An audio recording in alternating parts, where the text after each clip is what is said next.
Hello students, welcome to Unacademy platform. This platform provides you daily live classes, structured courses, live test quizzes and unlimited access on subscription. You can also download Unacademy Learning app which is available on Google Play as well as Apple App Store. This is about me and this is my Unacademy profile link. This is my Telegram link. Apart from the classes on YouTube, I am also having special classes on Unacademy platform, and the next class that I'm going to have is on National Education Policy. So I have already taken a class on National Education Policy and also in Innovation in Education. Okay, so first class is already there. I'm going to take the second part of the class tomorrow, so you can enroll for that class also. Okay, along with me, these are the top educators on Unacademy platform, so you can watch their courses also.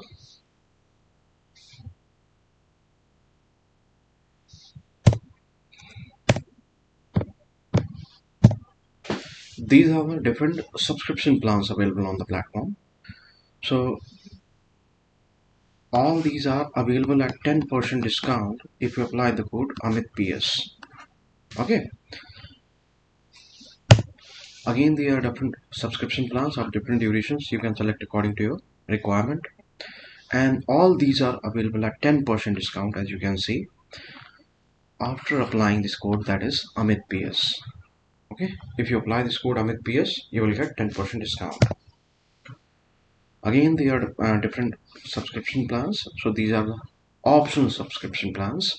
Again, these are available at 10% discount if you apply the code Amit PS. Okay.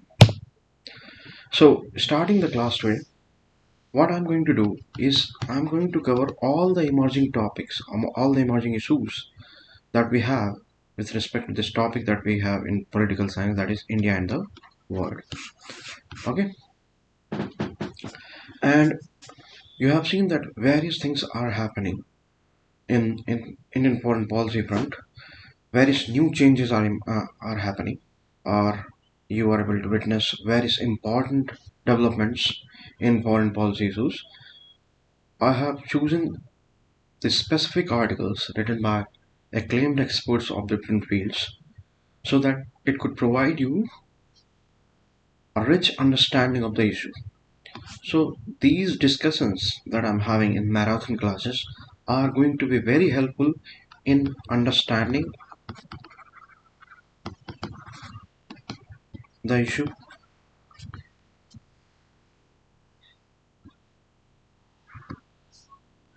Okay, then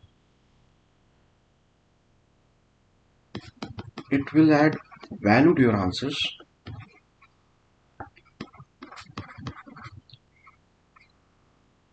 And how that will add value? Because whatever content I'm choosing, that is from the acclaimed experts.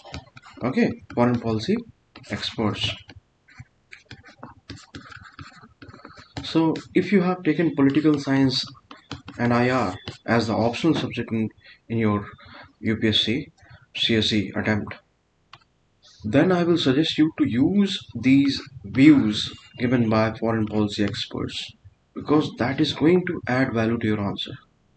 Okay, so in every issue that I'm going to discuss, I'm going to give you a proper background so that you could understand the issue very well, and then I'm going to highlight the most important points which can be used in your answers.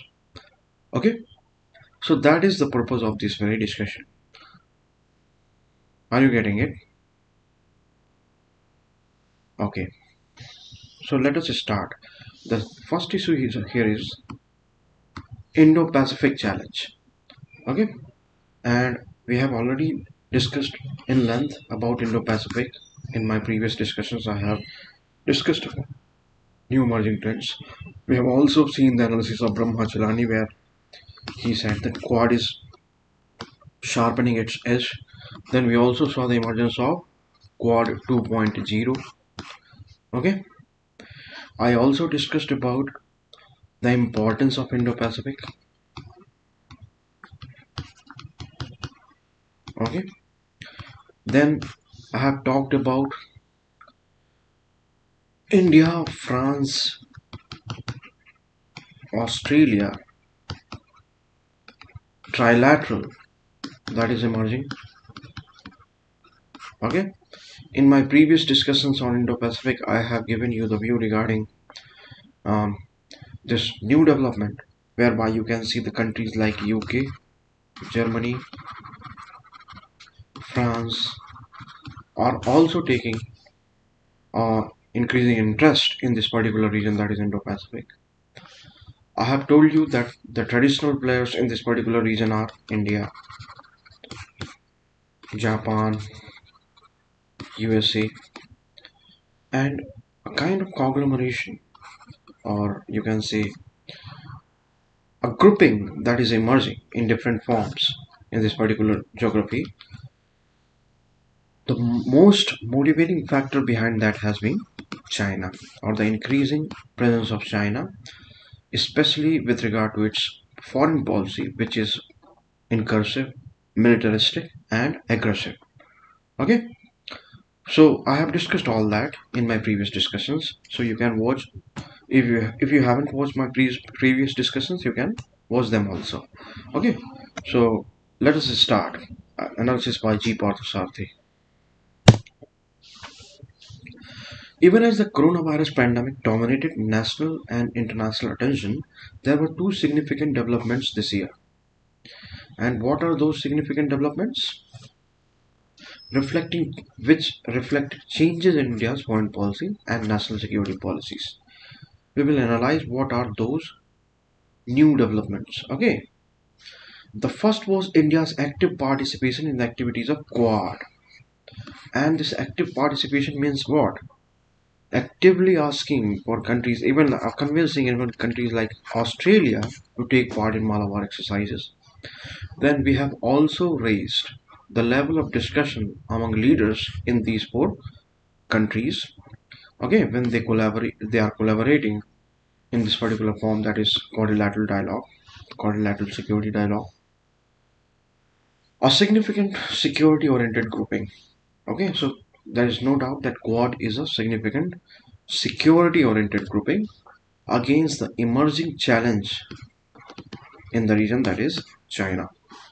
This was obviously in response to threats China poses on its border with India and indeed across the Indian and Pacific Ocean. Okay, so Chinese incursive policy or the aggressive policy is not to be seen only along India-China border. In my previous discussions, I have already discussed about in strings of pulse. Okay, and a hypothesis, you can say a theory, according to US defense establishment, whereby Chinese authorities have been aiming to develop islands in Indian Ocean. According to their claim, it is just because of just to promote trade and commerce. But US defense establishment warned that the strategic angle of this development cannot be ignored. Okay, by Indian foreign policy experts, this has been read as policy of containment of India or encircling of India. And to counter this strategy, India has come out with its own initiatives. So, for example, it has initiated Project Mosam, then Sagar, and then that is unilateral mechanisms. Here you have multilateral mechanisms in form of Quad to deal with the same challenge, that is China. Okay. China meanwhile moved troops into the Dapsang region in Ladakh, commencing in early April. So that is something that we are talking about the conflict, the skirmishes that we witnessed in Galwan Valley between India and China. This would enable China's forces to threaten India's strategic air base in Daulat Beg Oldi. Okay, what this Chinese move of trying to have control over the Tsang region in Ladakh.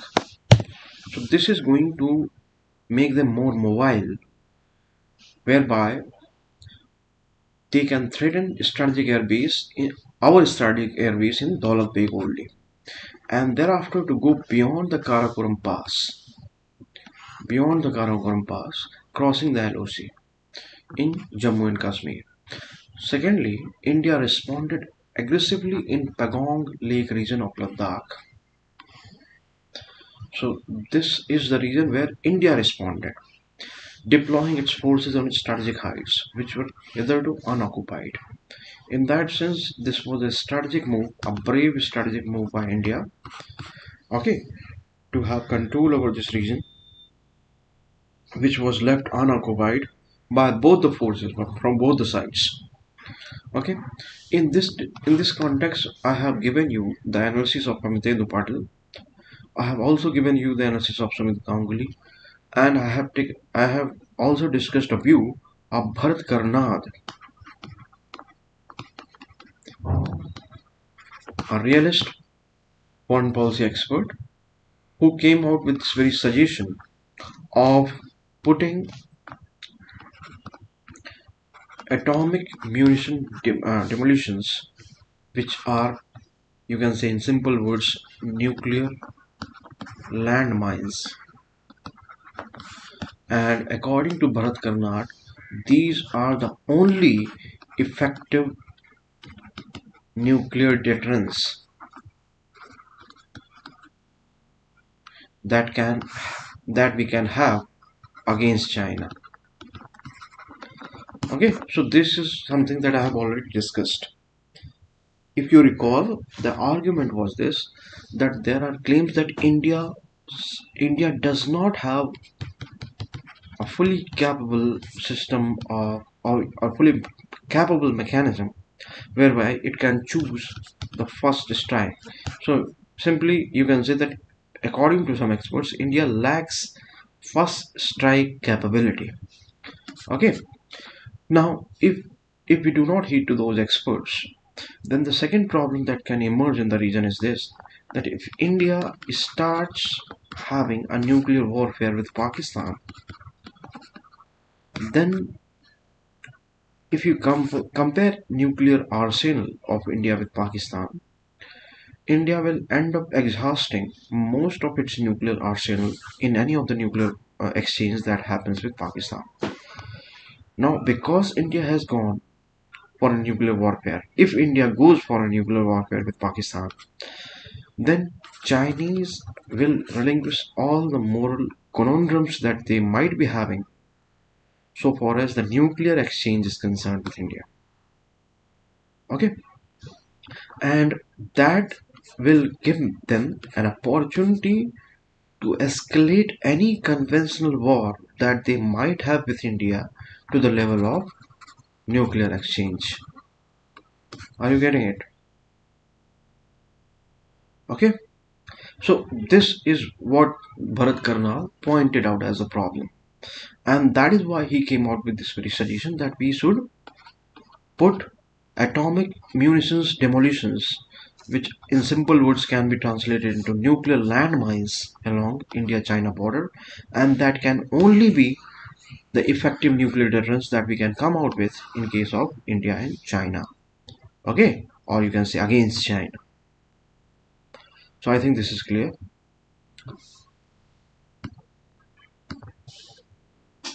Indeed, troops by armored personnel carriers, tanks, artilleries mounted preemptive operations, seizing control of strategic heights in Ladakh, overlooking deployments of China's PLA. Okay, so here what Parthasarathi is saying, that Indian troops took this preemptive step of controlling this Pagong Lake region without giving any concern or any regard to China's PLA movement, okay, or their deployment. So that is why I said that it was a brave strategic move. These operations were across a large tract of land astride the Pagong Lake, New Delhi would be ill-advised to withdraw from the strategic mountain tops it now controls in Ladakh. Now, as I said, that it was a very strategic move to conduct to have control over Pagong Lake, and now Parthasarathi is suggesting that it would be very ill-advised or very incorrect to withdraw from those very mountain tops. Okay, so because the region was unoccupied, India could make this kind of advance to control Pagong Lake. Now, if India withdraws from these heights, then it will be a strategic blunder. Okay. Accompanying these was a visit by S. Jaishankar to Tokyo on October 6. So we have seen that S. Jaishankar have been very proactive in pursuing foreign policy or diplomacy to secure India's interest or to garner international support against Chinese incursive moves along India-China border. And that is something that we have been successful in doing, and we have also been successful in giving rise to Quad 2.0, because it is not the India alone which is, you can say, suffering from this incursive, aggressive foreign policy postures of China, but other countries are equally finding this problem equally problematic, and that is something that helps us to mobilize support, international support in favor of India against China. Okay, this visit, undertaken amidst a pandemic, was to attend an important meeting in Japan of the foreign minister of Quad, comprising US, India, Japan, and Australia. This is something that you already know. Jaishankar stressed that Quad is committed to a rule-based international order, respecting principles like freedom of navigation in the seas, respect for territorial integrity, and the peaceful resolution of disputes in Indo-Pacific. I have discussed about Quad, where I told you that initially India's opinion, or you can say, India's concern with this particular grouping was this, that India was very much open even to the countries other than USA, Japan, and Australia. India was also trying every bit of its effort to show China that this group is not aiming or it's not intending to contain China. But all those soft foreign policy postures, all those soft diplomacy that we were having, by showcasing our view with regard to groupings like Quad, that did not bring fruits, and we have seen that Chinese have very insensitive to India's security concerns. Now, if China's conduct or China's view, you can say Chinese strategic aim to contain India or to box it in South Asian region, this is something which is not changing, then India also has changed its stance with respect to Quad, whereby it does not make any bones with regard to Quad, whereby it is emerging as an important grouping to counter Chinese aggressions in the region. In simplest words, you can say that China did not respond to the cautions that India was taking by considering the groupings like Quad, or by being cautious about the grouping like Quad, so that it does not threaten Chinese interest. China did not give any sensitivity or did not share any sensitivity with regard to India's concerns. China went ahead to cross this international border and make attempts to have incursive foreign policy or to control certain Indian territory. I have already discussed about the Salami slicing policy of China. Salami slicing policy of China, whereby it is trying to gain control over Indian territory by stripping India India's land slice by slice. Okay, that is called Salami slicing. And Chinese incursive moves in Ladakh region, or you can say Jammu and Kashmir region, that is the next step that they will be having. And along the whole China-India border is guided by this very strategy of salami slicing. Okay,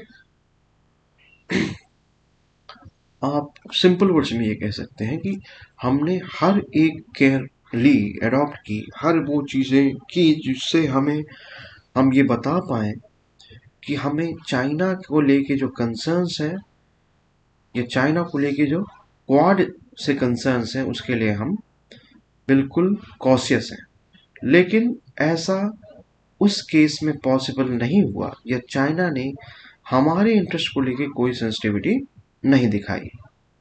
okay, तब आज हम राजी हो रहे हैं quad को एक full fledged वे में एक सिक्योरिटी डायलॉग या सिक्योरिटी फोरम में कन्वर्ट करने के लिए, और उसमें हम बहुत हद तक हम सफल भी रहे। हालांकि हमारा शुरू में ये अटेम्प्ट रहा है, स्पेशली ड्यूरिंग 2015, 16, 17, कि हम क्वाड को एक ऐसी ग्रुपिंग के रूप में प्रोजेक्ट ना करें जिसको चाइना अपने इंटरेस्ट में ना पाए या चाइना को लगे कि इसको क्वाड उसके इंटरेस्ट के खिलाफ है। Okay,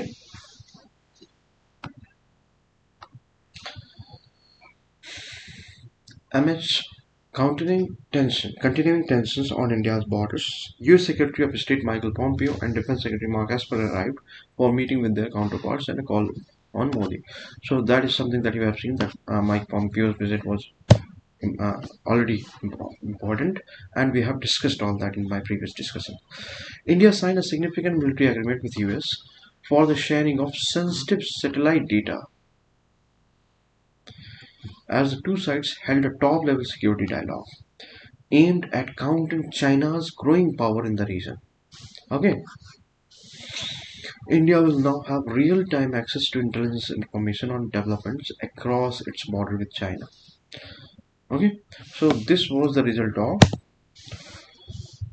visit of, or you can say this dialogue that took place between India and US, where US Secretary of State Mike Pompeo and Defense Secretary Mark Esper met our Defense Minister and Foreign Minister, and that resulted into this kind of agreement where India will be provided with the access to sensitive satellite data. This will enable India to have supervision over along the whole India-China border. Okay, US perceptions of China's policies and threats it poses in the Indo-Pacific region have now been spelled out in 48-page report titled "The Elements of the China Challenged." I'll suggest you take note of this very thing to use in your answer.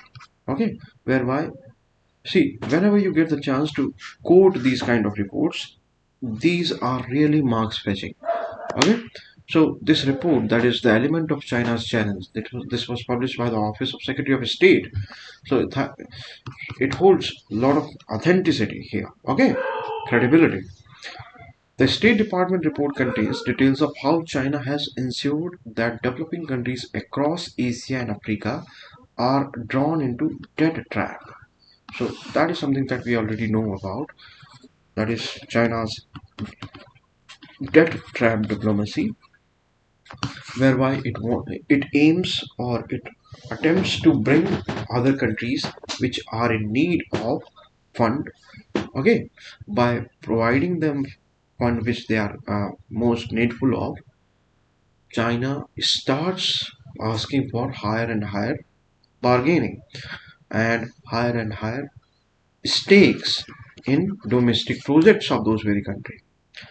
When after a time those countries are not able to repay the loan or are not able to service the loan provided by China, they are compelled to give away those projects, those island projects, those port projects on lease to China. Okay, so we have seen that taking place in Hambantota port of Sri Lanka, and there are various other examples also. The State Department report contains details of how China has ensured that developing countries across Asia and Africa are drawn into debt trap. Okay, because of the terms of Chinese assistance.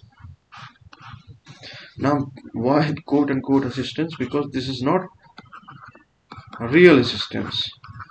Okay, why not real assistance? Because here the aim of Chinese government has not been to help those countries which are needy, okay, which are sort of funds. So there is no genuine help which comes from China. It is a help whereby Chinese finally aim to control or start controlling the very project itself. Okay, the very facility itself, whereby other countries are compelled to give those facilities to China on lease. These countries have been compelled to mortgage their lands, ports, development projects to China. Okay, the same view that I was discussing. This methodology commenced with aid for the Hambantota port.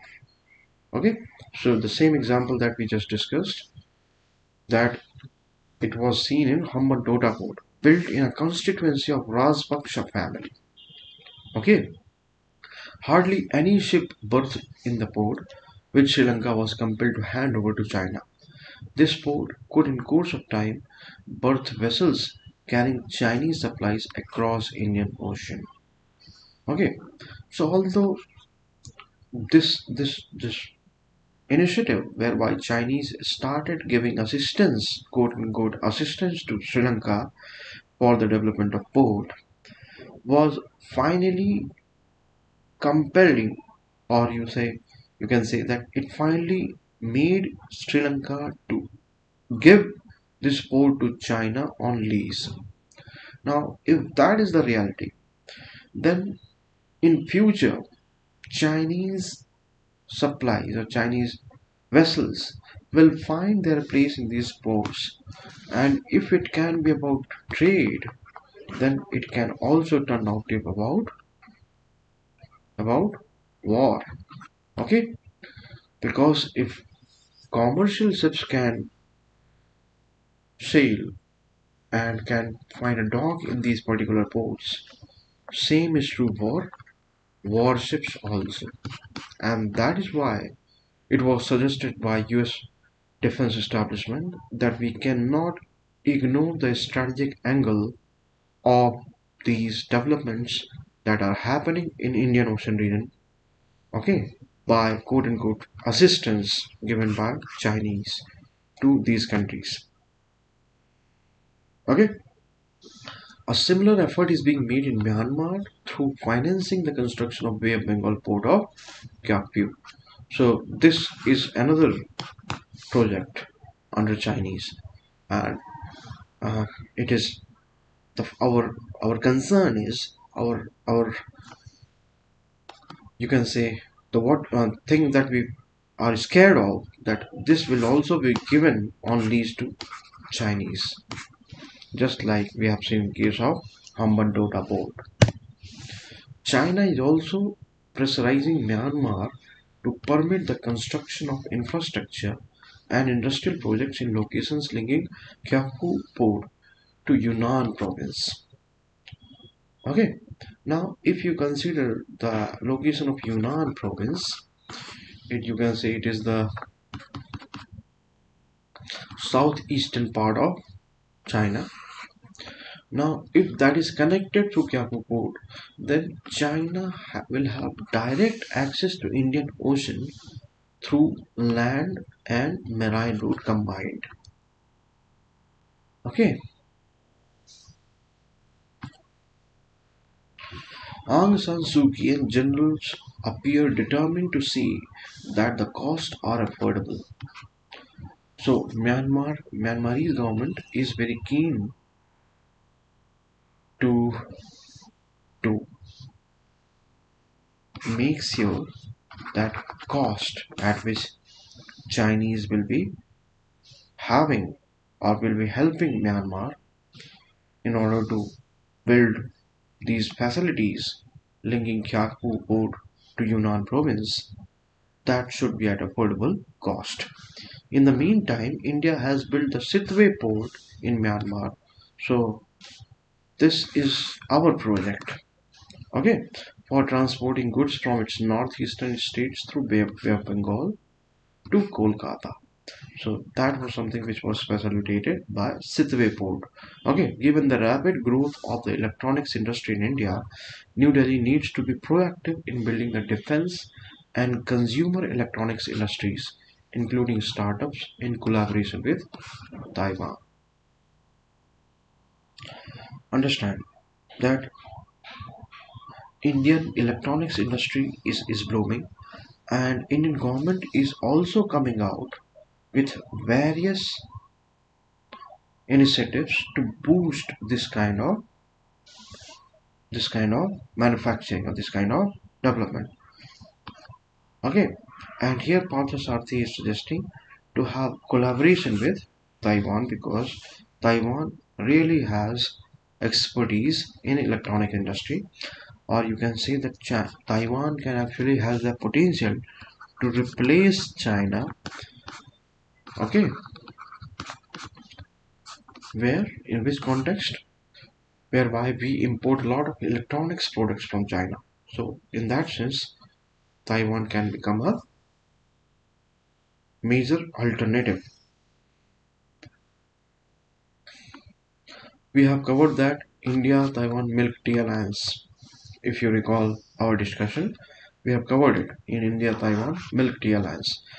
All those videos are to be found in this special uh, playlist that have been created where I have taken 4 marathon sessions in last month, and these marathon sessions are in continuation of those 4 marathon sessions that I have already taken last month.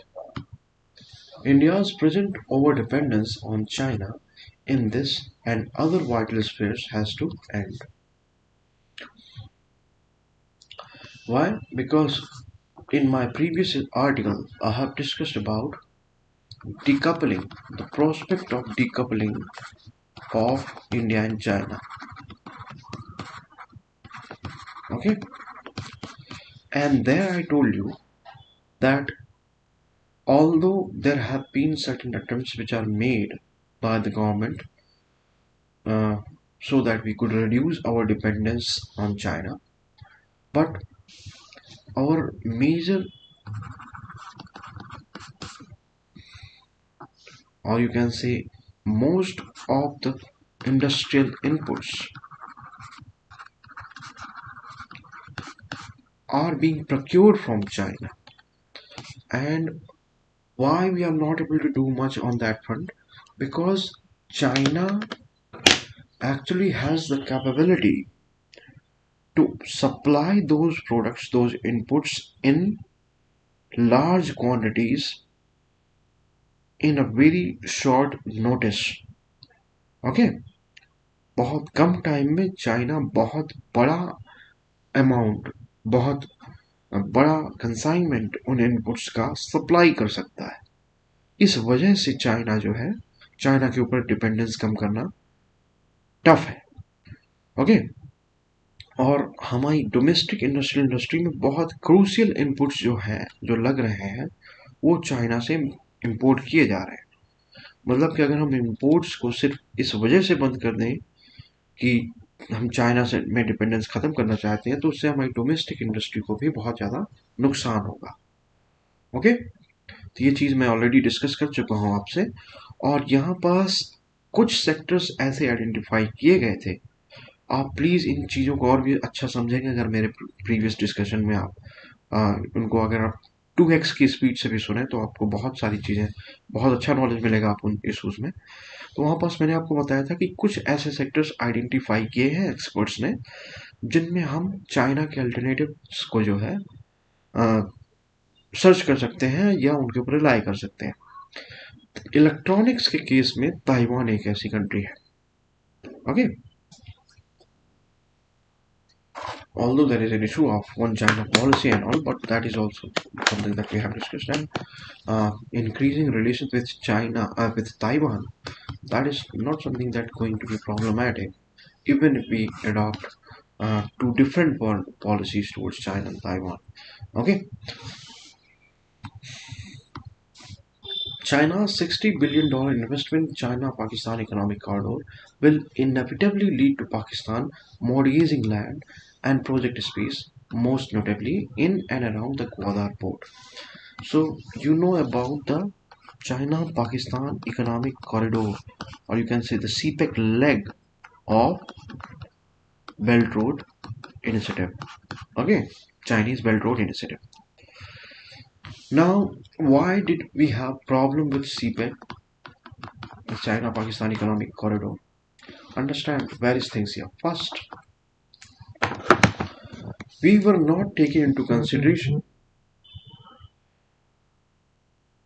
or we were not part of the discussion that took place between China and Pakistan in this particular regard where CPEC was finalized. Now, this particular corridor passes through the disputed region of Gilgit-Baltistan and other areas, and whereby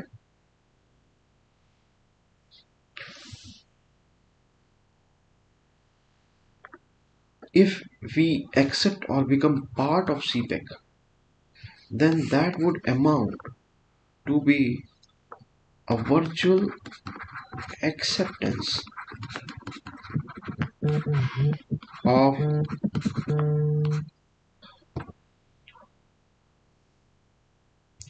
of Pakistan's claim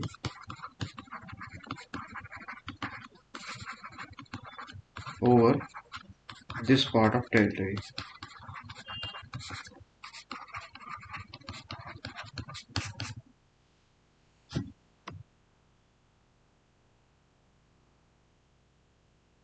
Okay.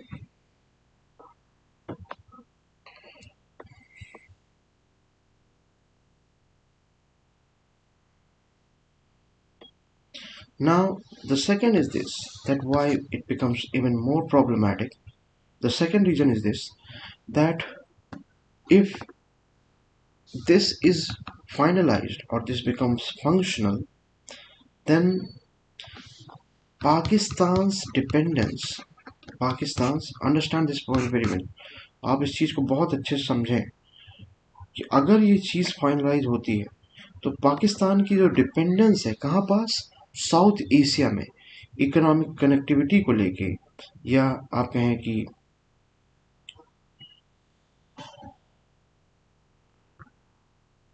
South Asia में जो resources हैं उनको capitalise करने के लिए पाकिस्तान की जो dependence है रूट्स को लेके, बॉर्डर को लेके, वो पूरी की पूरी ख़त्म हो जाएगी और पाकिस्तान डायरेक्टली कनेक्ट कहाँ से हो जाएगा, वेस्ट एशिया से, इवन यूरोप से, सेंट्रल एशिया से. तो if Pakistan's dependence over the geographical connectivity, which also have economic side or economic aspect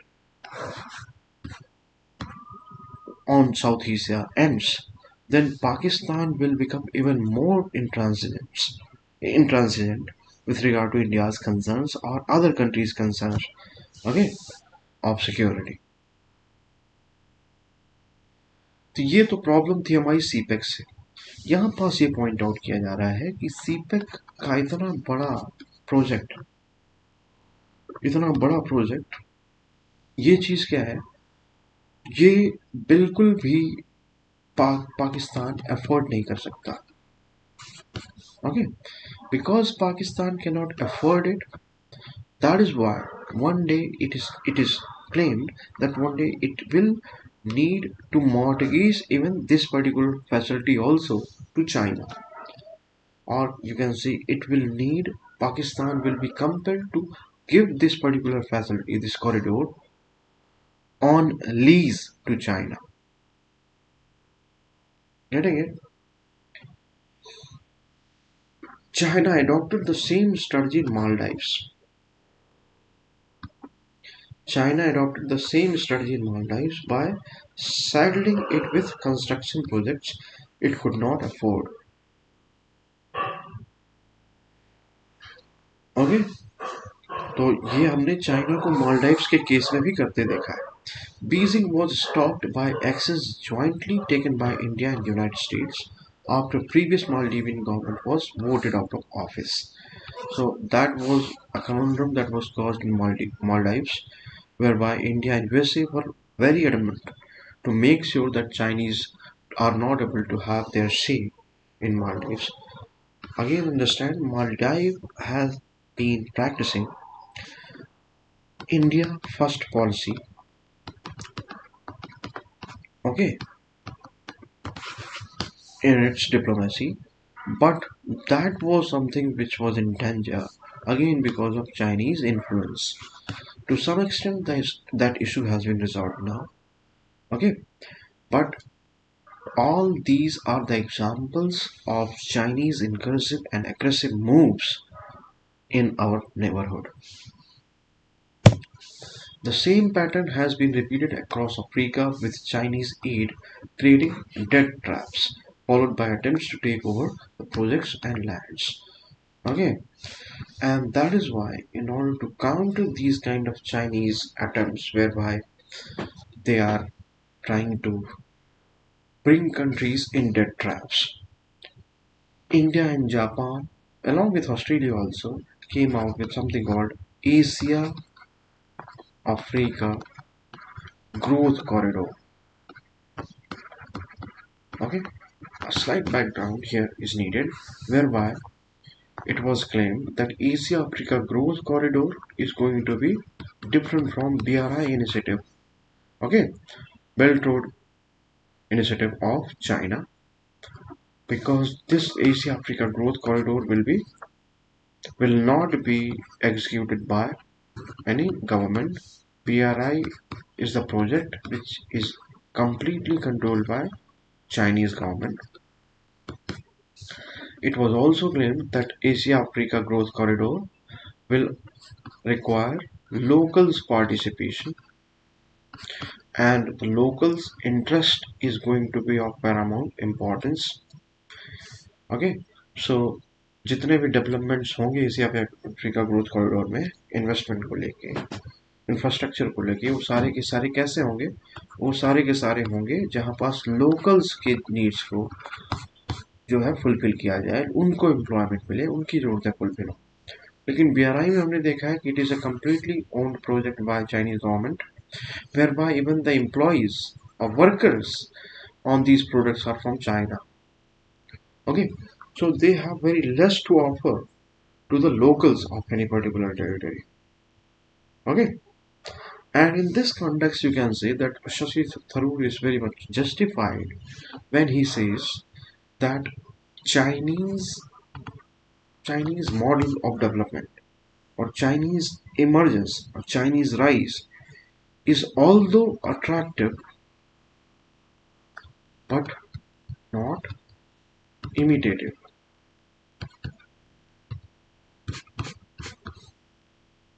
Getting it? Just give me 1 second. I'll resume the discussion here.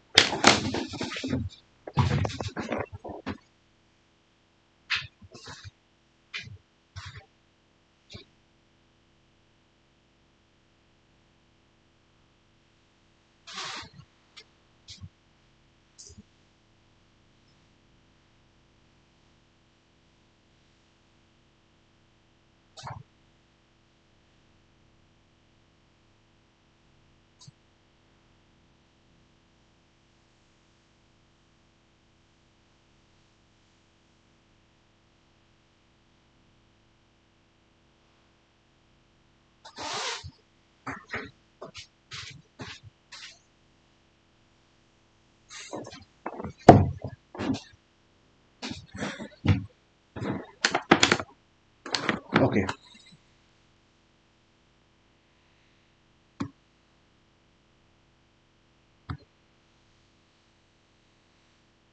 There is, however, no transfer of know-how or technology to the recipient countries in China's projects. And this was something which was there in Asia Africa growth corridor. Okay, so that project or those initiatives actually aim for transfer of technology, transfer of know-how to the recipient countries so that welfare of the locals could be done. And this is completely absent in case of Chinese projects. Okay, Chinese BRI project, Belt Road Initiative. Debt trap diplomacy has now become a Chinese specialty, with major European powers like UK, France, and Germany now taking off their globes in UN forums on China's human rights violations. Much will depend on whether Biden administration will work jointly with European partners in dealing with China's efforts to dominate Indo-Pacific region. Okay, so as I told you that in groupings like Quad we have countries like USA, India, Japan, of late Australia also. These are able to witness Chinese aggressive foreign policy and are troubled by aggressive foreign policy process of China. They are also continuously highlighting this debt trap diplomacy of China, whereby various Afro-Asian countries, even some Latin American countries, are suffering. And along with that, we have also seen major issues in, say, for example, East China Sea and then South China Sea, and also a new theater that is emerging in form of Indo-Pacific. In all these areas, there are certain countries, for example, these countries, and then we have various Southeast Asian countries, which are in a way making attempts to come together in trilateral and multilateral forums to counter this challenge of China. But of late, we have also seen countries like UK, France, and Germany also becoming more and more cautious and attentive with regard to these Chinese designs or Chinese policies.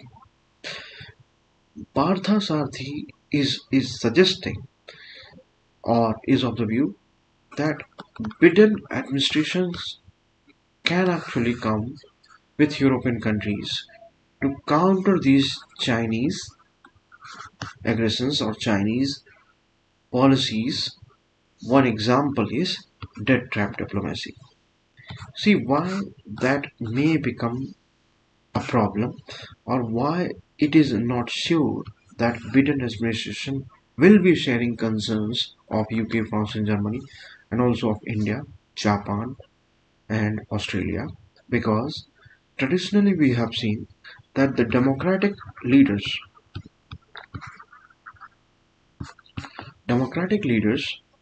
have been favorable to accept this narrative of peaceful rise of China, and that was shown by Brahma Chilani in his article, whereby he says that it was very much visible under Obama administration that US helped in making sure that China rises peacefully.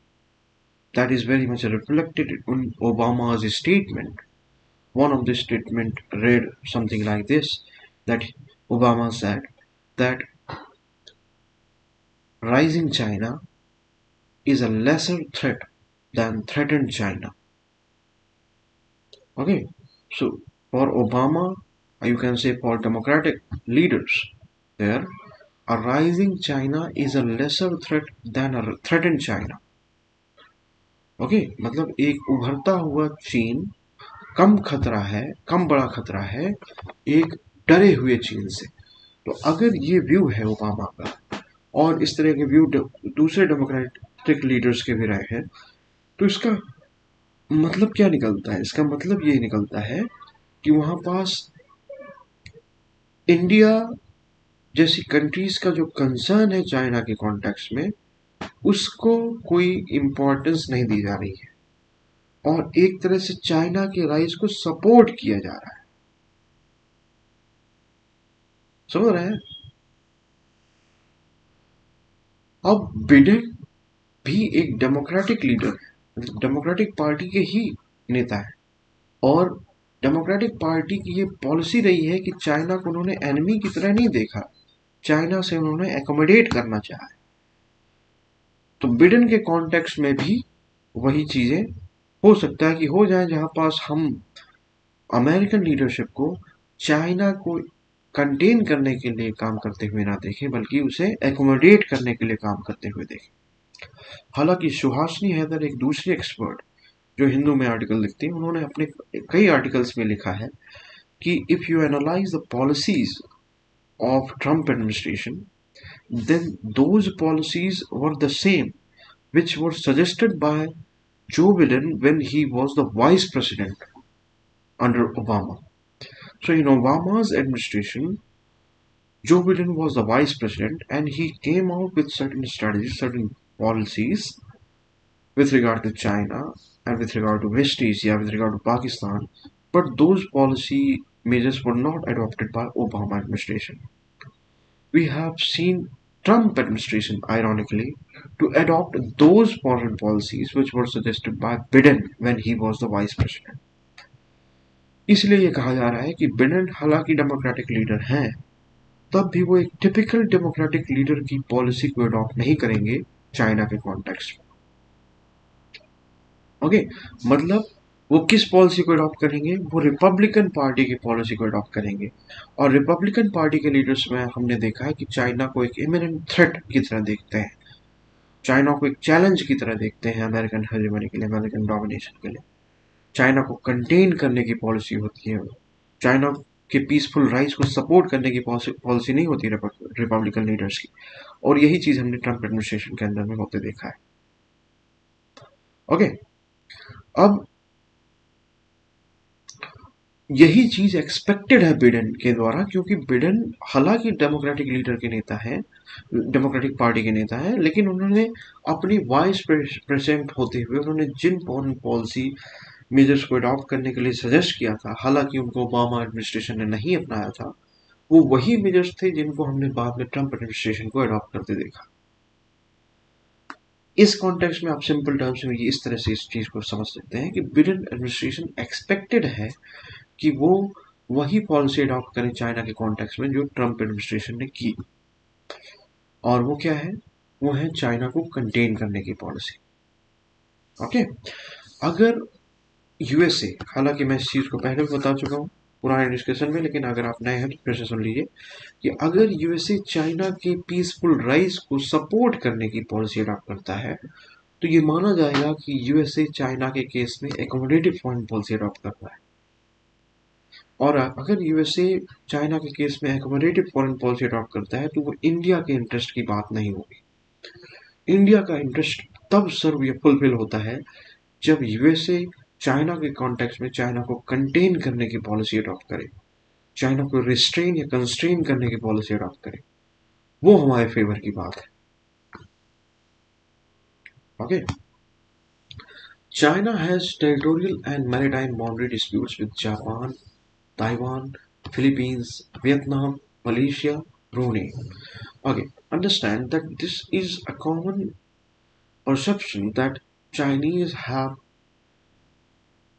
resolved all the dispute with its neighbors except India, but that is not true. That does not stand the scrutiny of this very fact, whereby it is very clear that Chinese have territorial and maritime boundary disputes with various countries: Japan, Taiwan, Philippines, Vietnam, Malaysia, and Brunei.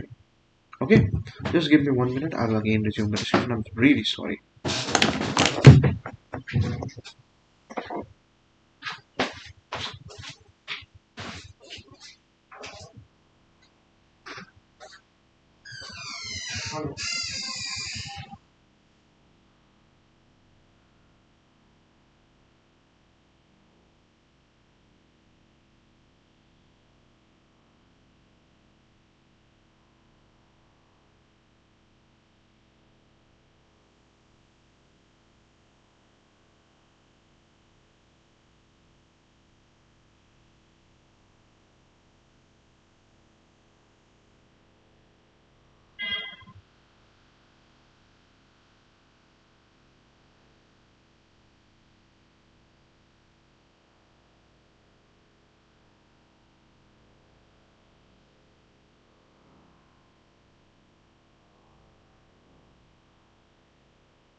Okay, so let us see that it is having maritime and boundary disputes with various countries: Japan, Taiwan, Philippines, Vietnam, and Malaysia. And many of these countries are actually in conflict with China, especially with maritime boundary. So you also see that in South China Sea, China has come up with 9-line, whereby it has created artificial islands and is also claiming exclusive economic zones in and around those islands. And in various of these islands, there are overlapping claims of various countries. So these countries that you are seeing here are having overlapping claims in these particular islands. Getting it?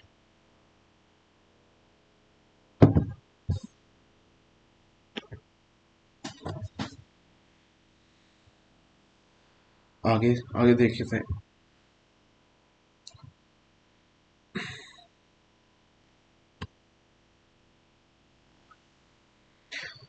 Beijing regularly uses force in violation of international law of the sea to take control of the maritime space of the neighbors.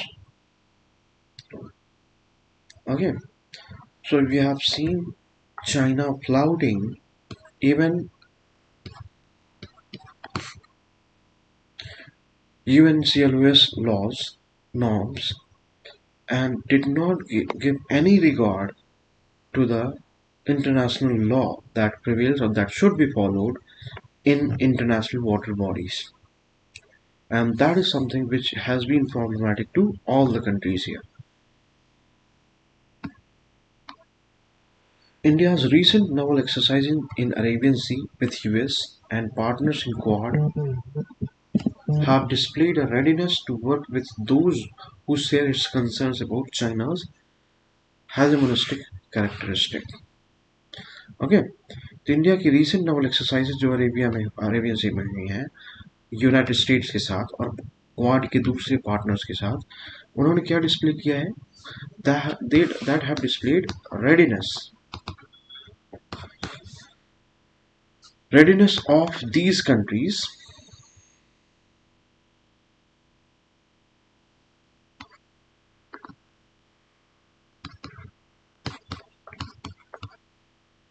okay to share a common concern or to share this common challenge in form of China's hegemonistic characteristics, or you can say China's hegemonic designs, okay, or its aggressive foreign policy designs.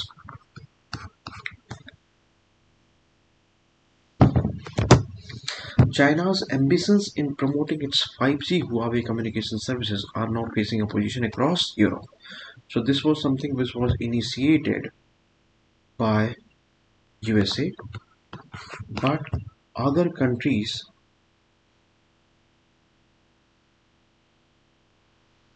but other countries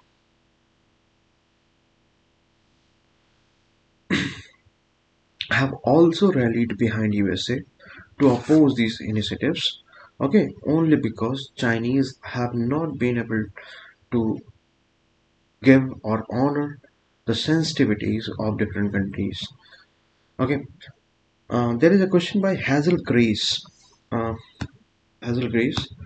that so winning of Britain is good for China, is it bad for India? I told you that general tendency which has been seen in democratic leaders or those leaders which belong to Democratic Party, when they acquire this presidential chair in USA, they have been adopting the policy of accommodating China, and Republican leaders have been adopting the policy of containment of China.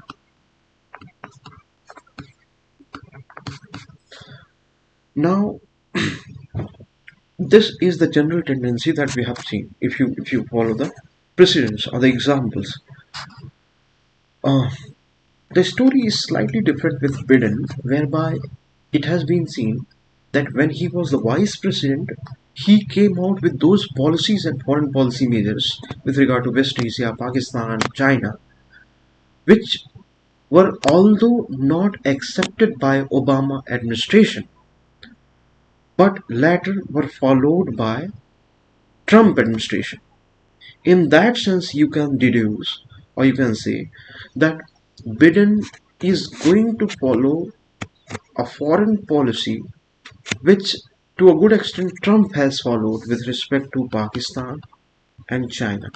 Although the rigor and you can say the proactivism, the rugged that is known for, that might not be visible in Biden's administration, but you cannot expect the same foreign policy which was there in Obama administration, because Biden was suggesting always something which was different, okay, from other suggestions that came from Democratic leaders. In that sense, Biden is going to follow a foreign policy with respect to China, which is or which will not be similar to Obama's administration. Are you getting it? Hazel Grace, are you getting it? In that sense, we can say that it is going to follow, simple words meaning, a hard foreign policy stance in context of China that is going to be good for India. So this is about leadership. This is about this particular leader that we are talking about. Okay, getting it? Now it may happen that if Democratic Party leadership is able to convince Biden to follow its own traditional instances that it have been adopting. One very good example is Obama administration. Then that is going to be bad for India and good for China. Okay? If Biden follows the same foreign policy measures that he has been suggesting when he was vice president, then that will be good for India and bad for China. Okay? So here I am discussing only with respect to China. There are various other facets of foreign policy that will require another discussion, but I have discussed that in my previous marathons where I talked about the prospects of Indo-US relations after Biden became the president. Okay, now you can Hazel Grace, you can ask any other question also.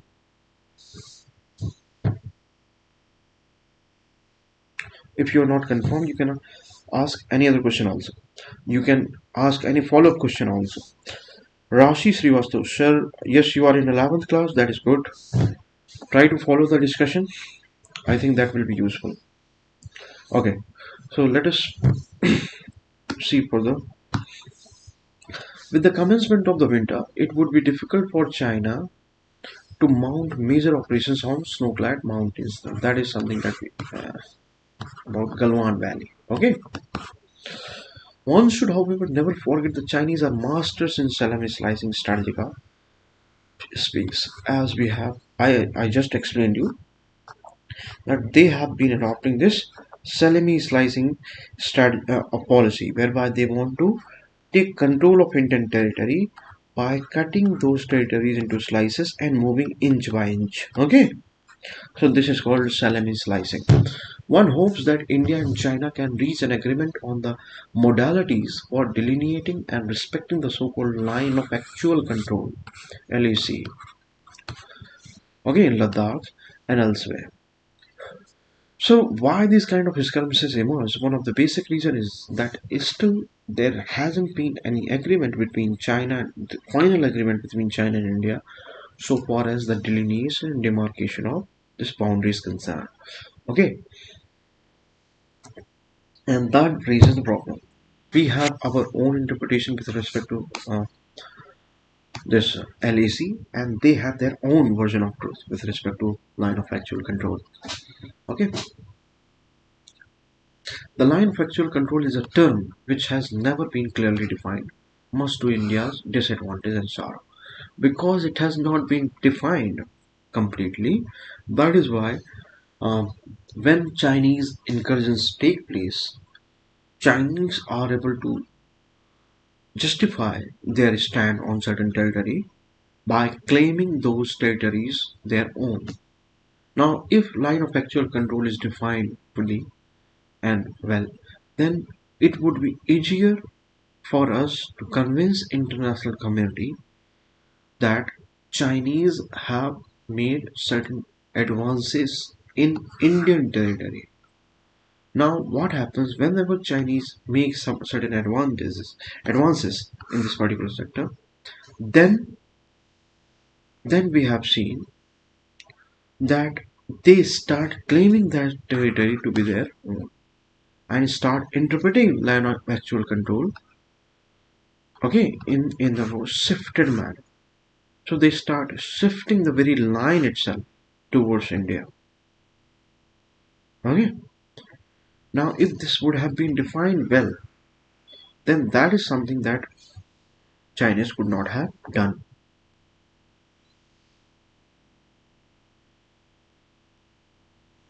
Okay. So I think this is clear now. Or you have any questions?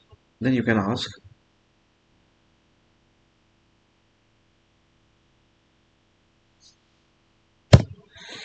It is in fact a term misused regularly by China to transgress into and take over Indian territory, whether in Ladakh, Sikkim, or Arunachal Pradesh, and also lay claim to territory in Bhutan. So that is something that you have seen in case of Doklam standoff. Okay, the essence here is this, that we need to finalize line of actual control, or we need to delineate and demarcate our border with China. Okay, that is the most important learning. So I think this is clear, and I think don't have any problem here understanding this thing. But if you have any problem, you can ask me.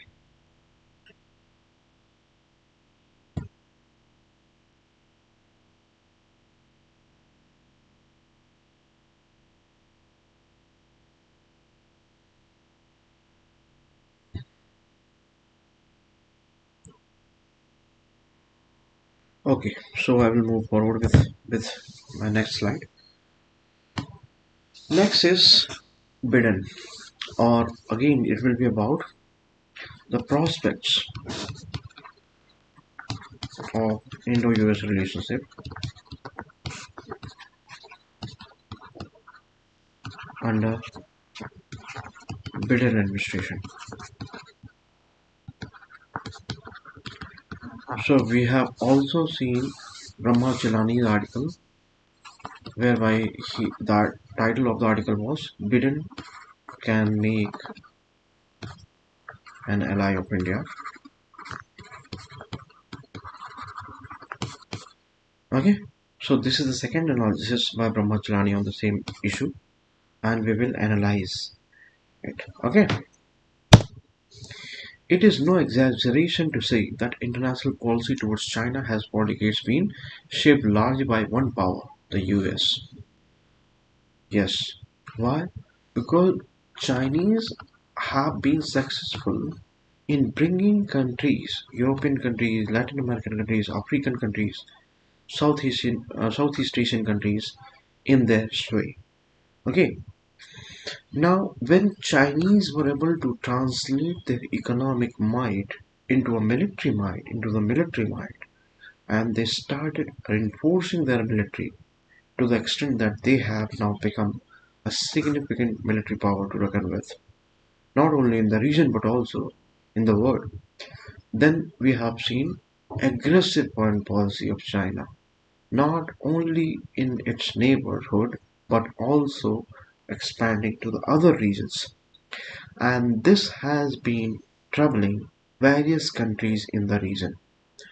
Now, various European countries, which although do not share any any territorial or maritime boundary with China, are also having problem with China because of Chinese incursions, aggressive foreign policy in regions like Indian Ocean. Why? Because those countries also have stakes in the safety and security of Indo-Pacific. Now, although that is the case, but these countries have not been willing to come in direct collision with China, and that is why have been sidelining, or you can say postponing and shying away from coming out with any open policy of countering and containing and constraining China. We have seen that in issues like BRI, China was able to rally almost all the nations behind it. Okay, and only nation of any significance that did not take much interest in BRI was United States. Japan also followed the suit, but Japan, you know that it is a country which is under USA's nuclear umbrella. India under Prime Minister Modi also did not give much importance to BRI and was not swayed by it. One prime reason why we did not do so was our concern with CPEC.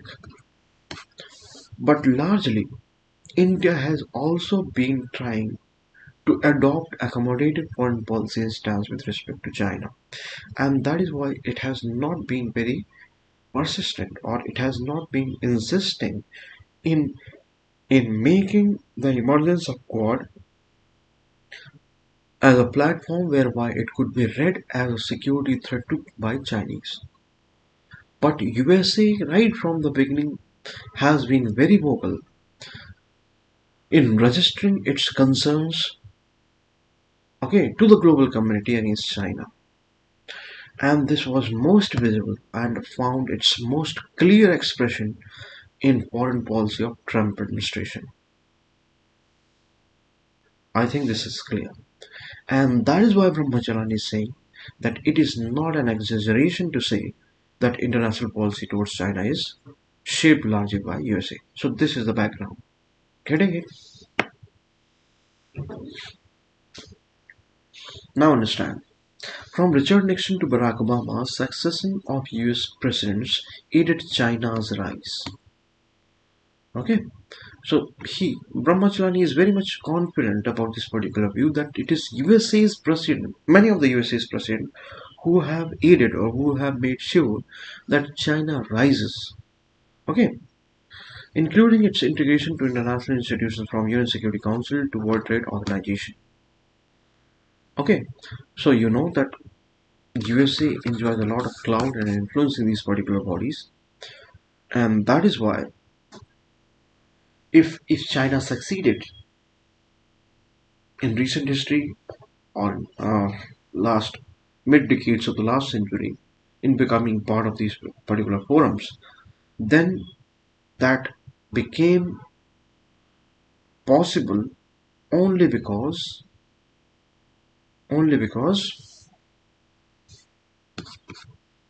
of USA's help. Okay,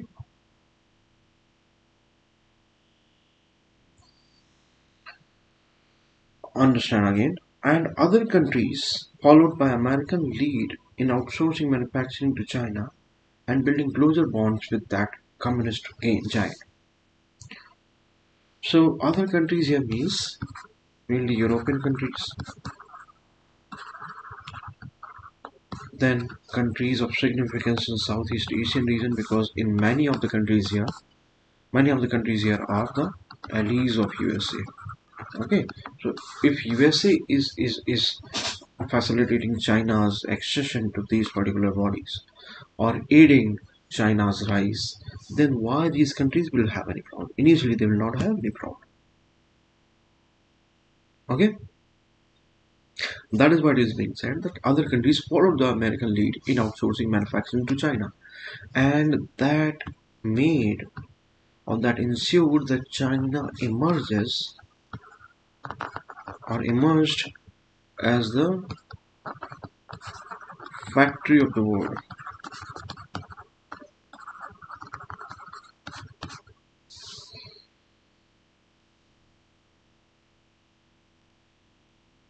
Okay,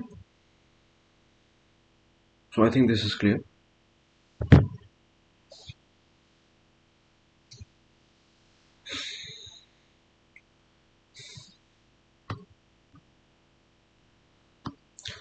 It is Donald Trump's presidency that began a fundamental shift in US policy.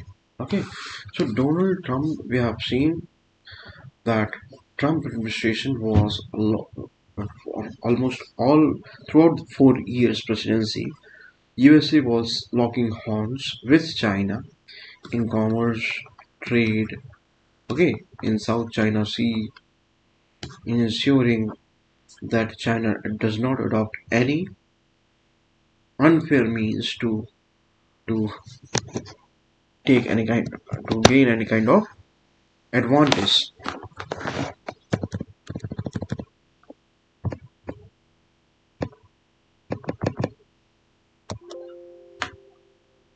in its export.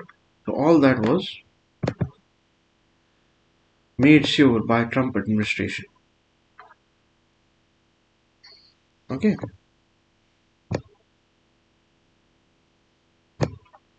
So let us continue now. The US and India are now close security partners, but it is no exaggeration to say that India's security over the years has been gravely undermined by US policies. Okay, so this is the claim of Brahmacharani that India's security over the years has been undermined by US policies. ठीक है? Which created a Frankenstein along India's northern frontiers and an epicenter of international terrorism on its western borders. Okay?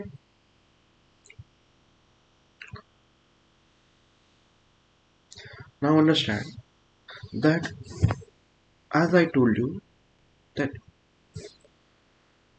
Indian interest with regard to China will be better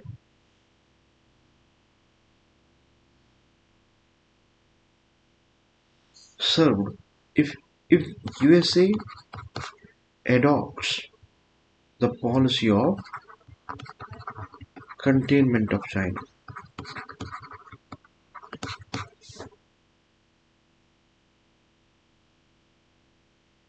ठीक है?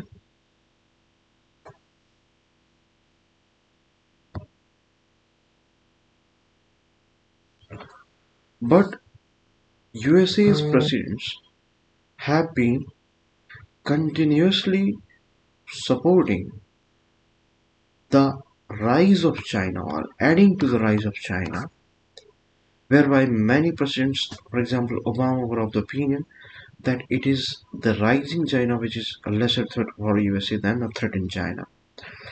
All these foreign policy measures that were adopted by USA's presidents have been very bad for India's interest. So they have not been serving India's interest fully. Okay? That is why it is being claimed by Brahmacharani that these foreign policy measures which were adopted by USA created a Frankenstein, that is a monster, in India's northern frontiers, that is China, and an epicenter of international terrorism on its western border, that is Pakistan. तो ये एक giant, एक राक्षस खड़ा किया India के northern frontier में और एक एपिसेंटर ऑफ टेररिज्म बना दिया इंडिया के वेस्टर्न बॉर्डर में. ठीक है? और ये दोनों किसके रिजल्ट से? यूएसए की फॉरेन पॉलिसी के. तो बिडेन का मतलब यहाँ पास ब्रह्मचारिणी का कहना है कि यूएसए की फॉरेन पॉलिसी ने इंडिया के कंसर्न्स को, इंडिया के इंटरेस्ट को थ्रेटन ही किया है. ओके, आगे देखिए. In a major speech on China in July, U.S. Secretary of State Mike Pompeo declared, President Nixon once said he feared he had created a Frankenstein by opening the war to the Chinese Communist Party, and here we are. Now, people of good faith can debate why free nations allowed these bad things to happen for all these years. Please note it down. This is quite, a, you can say, a very open acceptance that the problem that we have in form of China is the creation of USA. Okay, and that is being accepted by President Nixon here. Okay, which this particular statement found space in Mike Pompeo's speech. Perhaps we were naive about China's virulent strain of communism or Trumpist after our victory in Cold War, or cravenly capitalist, or hoodwinked by peasing stock of peaceful rise. Okay, so this was something which was this actual narrative given by Deng Xiaoping.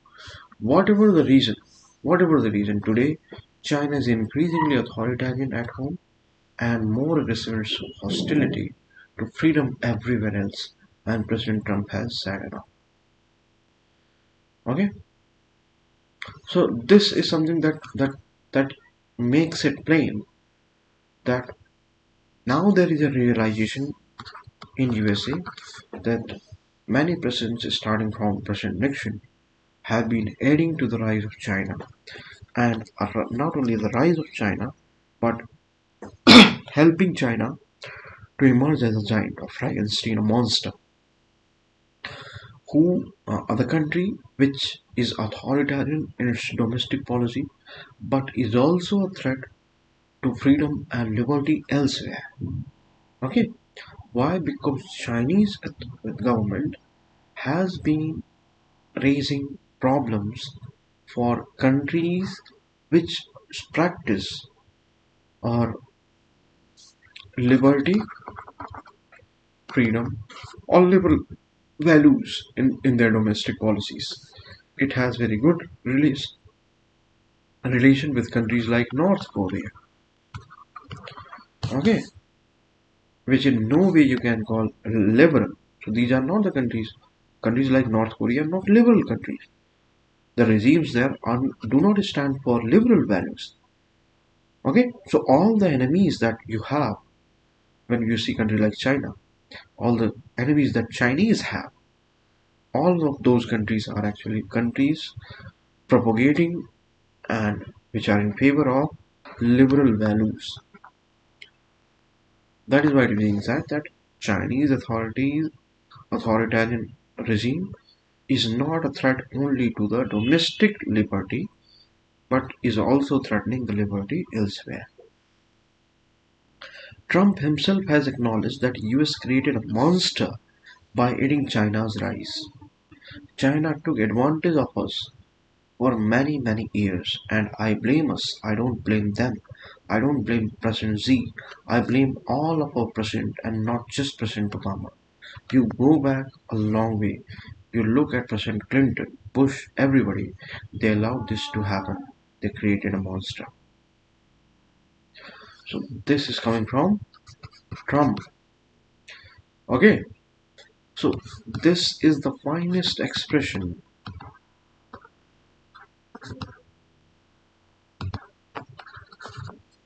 of the claim made by Brahma Chelani, whereby he says that USA has aided in the rise of China.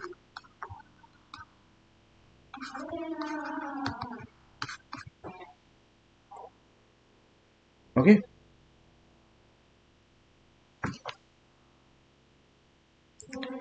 so I think this is clear because now Mike Pompeo quoted Richard Nixon, and now Trump himself came out with this particular assessment.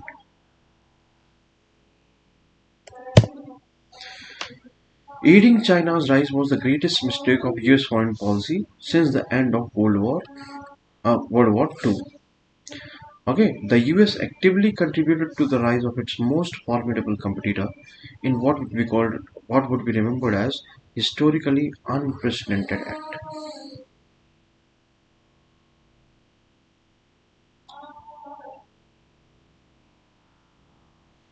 And what is that historically unprecedented act? Rise of China. Now, this rise of China should be seen in context of emergence. आप PSIR के student हैं, इसको इसी language में देखिए. Emergence of a power which is revisionist, which is revisionist and challenging the current hegemon, which is status quoist. Please इन सब चीज़ों को नोट करिएगा, क्योंकि अगर आप PSIR के स्टूडेंट हैं तो इन चीज़ों को इन्हीं टर्म्स में, इसी तरह की वोकैबुलरी में आपको एनालाइज करना होता है. तो रिविजनिस्ट पावर यहाँ कौन हुआ? चाइना. और स्टेटस क्विस्ट क्यों हुआ? कौन हुआ? यूएसए. स्टेटस क्विस्ट पावर उसे कहेंगे जो अपने जो प्रेजेंट स्टेट ऑफ अफेयर्स को मेंटेन रखना चाहता है. तो USA is a status quo power here because USA wants to or would like to maintain his dominance. Maintain I would like to make sure that his dominance continues. China is a revisionist power because China would like to turn back the wheels of history, or you can say it would like to create a situation whereby it emerges as the most dominant power by replacing this present global hegemon. Okay.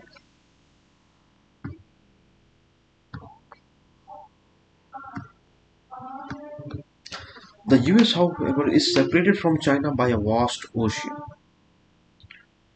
the Pacific. Yes, you know that Chinese between India, I'm sorry, between China and USA there is Pacific Ocean, and does not have the same immediate and potent security concerns over growing Chinese assertiveness that many states have.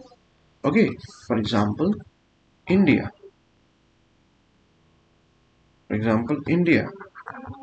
Then various northeast, Southeast Asian states.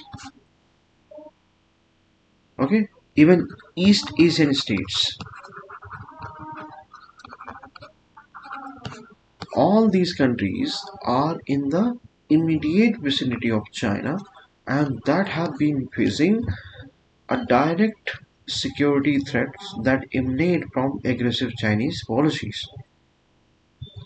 But USA to a good extent has remained, or Chinese policy have not been troubling USA directly because of this distance. Okay, that is the presence of Pacific Ocean between China and India, China and USA.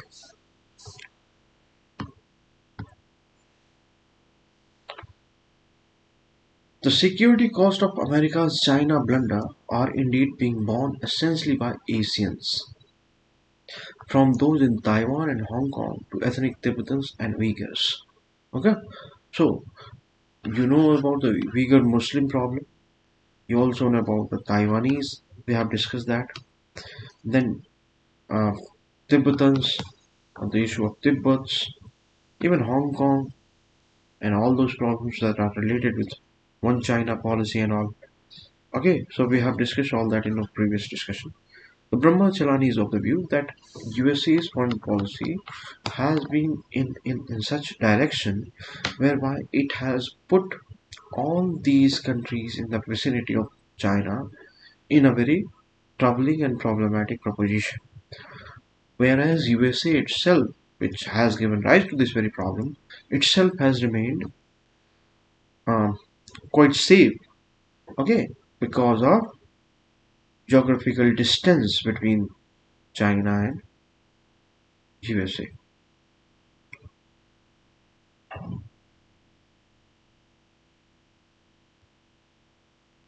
Okay, चलिए आगे चलते हैं. तो I think if you have any question you should ask it, otherwise I can move.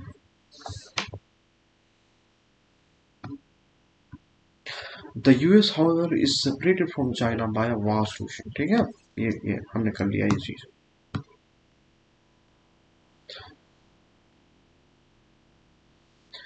And as the Chinese encroachments on the key border areas this year have highlighted India as bearing the brunt of China's terrestrial aggression. Okay, so a powerful China, a rising China, has been a problem to its neighbors. Okay, USA has not faced those burdens. So India, country like India is bearing the brunt of China's terrestrial aggression. Then various Southeast Asian countries are bearing the same kind of burden, okay, in maritime domain.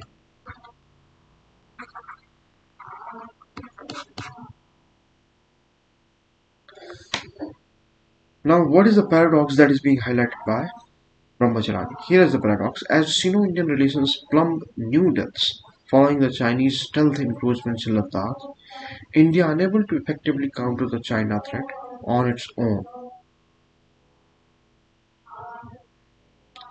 is strengthening defense and strategic collaboration with USA, the monster creator.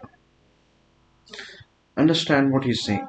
That it is the USA which has created this monster called China. Now, China is troubling India.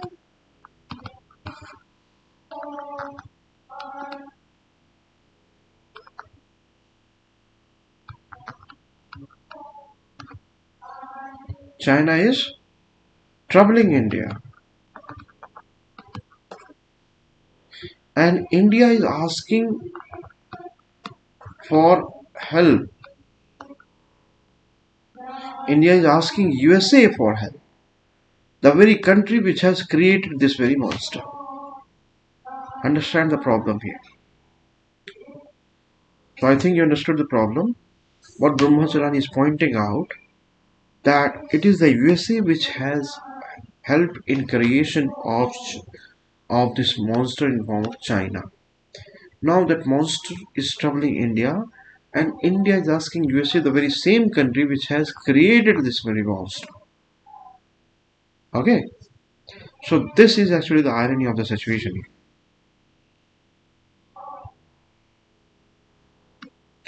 Here is the paradox. This is the irony, the paradox that he is highlighting. As you know, Indian relations plumb new depths following the Chinese stealth encroachments in Ladakh. India, unable to effectively counter China threat on its own, is strengthening defense and strategic collaboration with USA, the monster creator. Okay, USA is the monster creator in this particular instance. Chinese territorial aggression in the Himalayas has been a huge boon for American efforts to win over India. Okay, as highlighted by a recent agreement to share geospatial data from airborne and satellite sensors.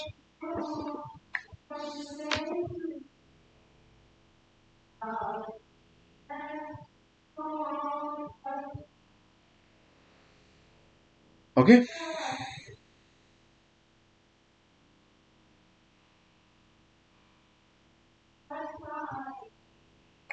so Chinese territorial aggression in the Himalayan region has been a huge boon for American efforts to win over India.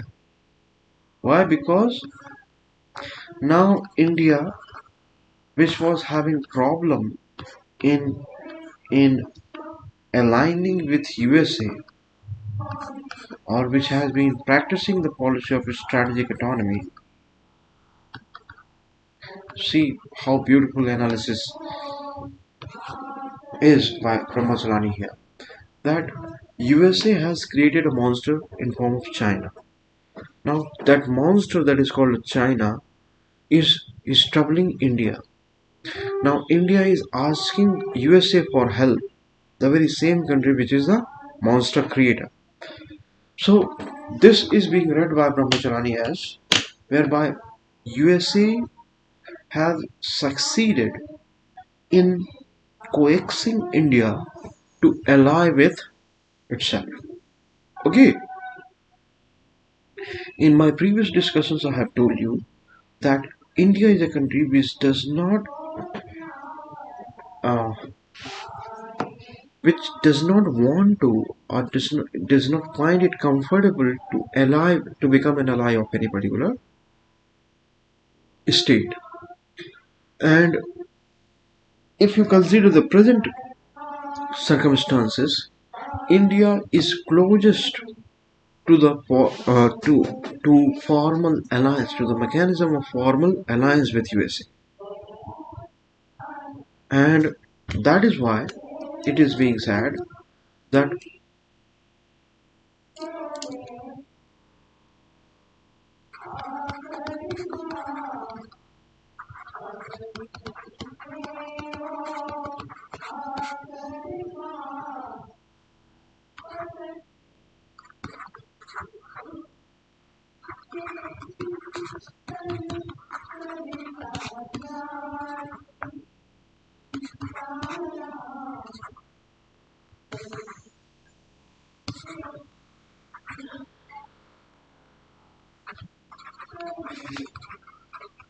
okay,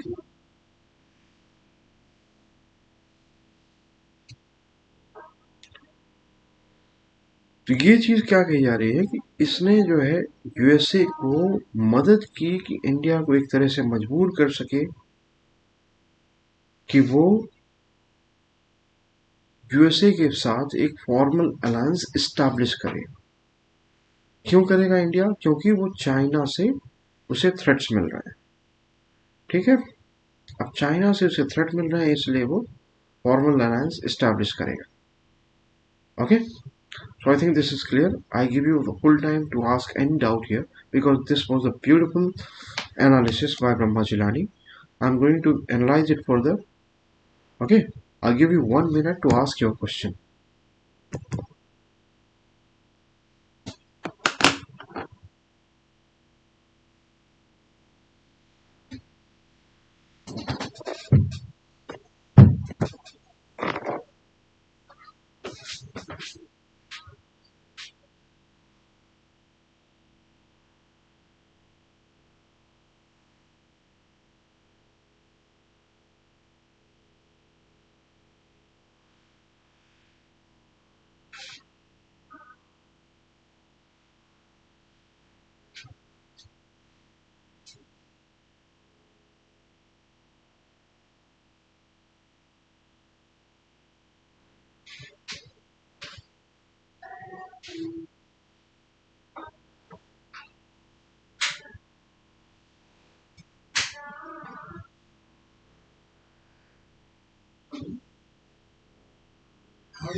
So I think we can continue with our analysis of Brahma Jalani. The US today is close to accomplishing what it has long struggled to achieve: co-opt India in a soft alliance. See, understand the background here, that India has been always problematic, has found this always problematic to come with any kind of alliance, not only with USA but with any country. Okay, what India wants to have with when it comes to any bilateral relationship with any country is the status of equal partner. An alliance mechanism would require the two countries to share every foreign policy concern,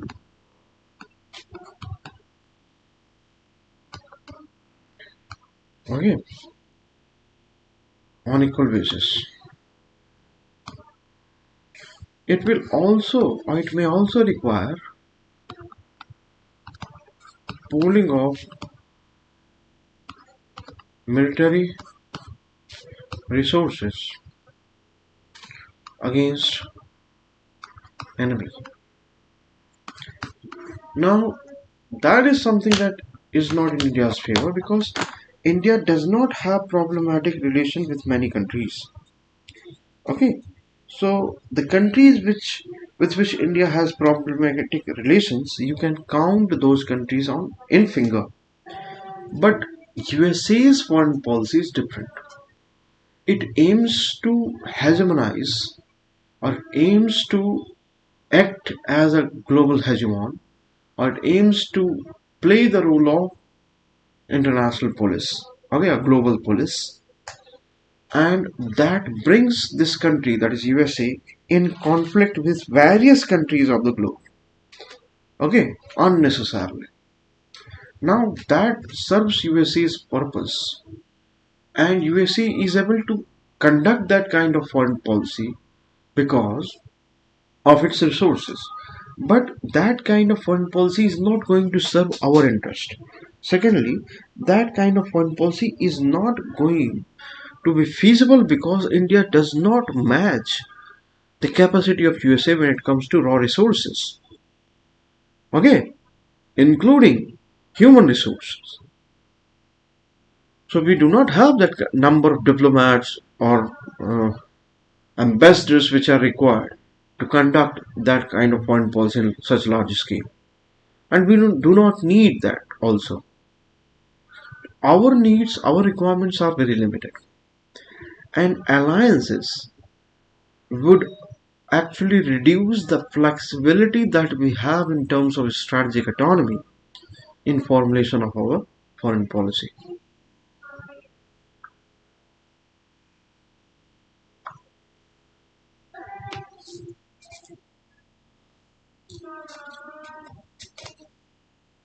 Okay,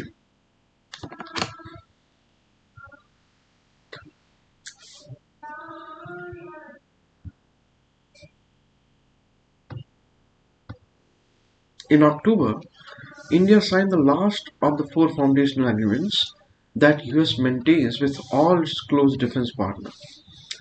That last agreement was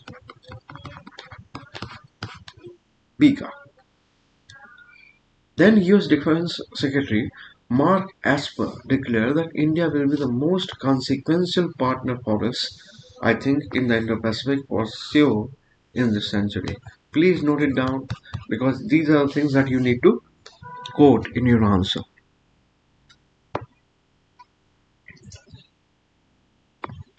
Okay?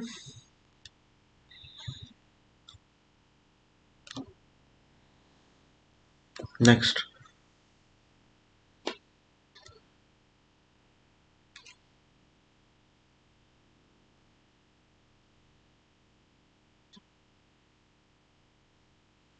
The US-India strategic ties bear little resemblance to America's Cold War era system,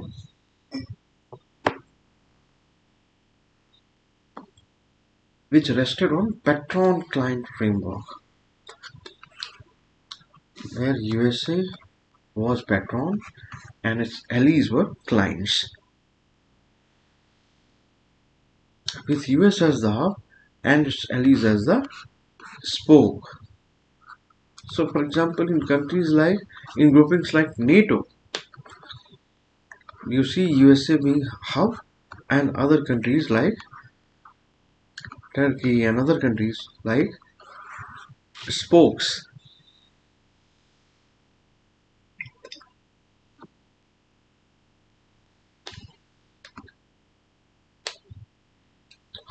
No such arrangement would work nowadays for the simple reason that a country as large as India cannot become just another Japan to the United States, or it can also not become another Britain to the United States. Britain has been called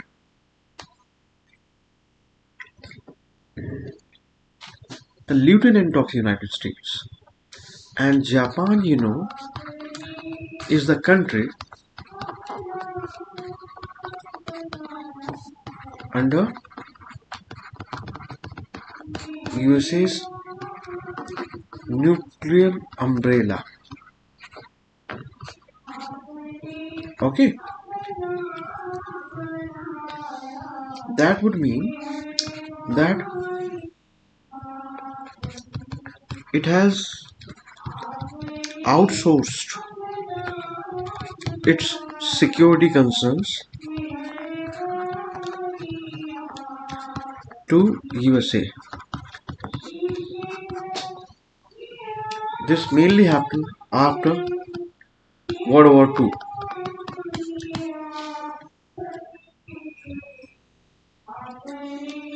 But this kind of arrangement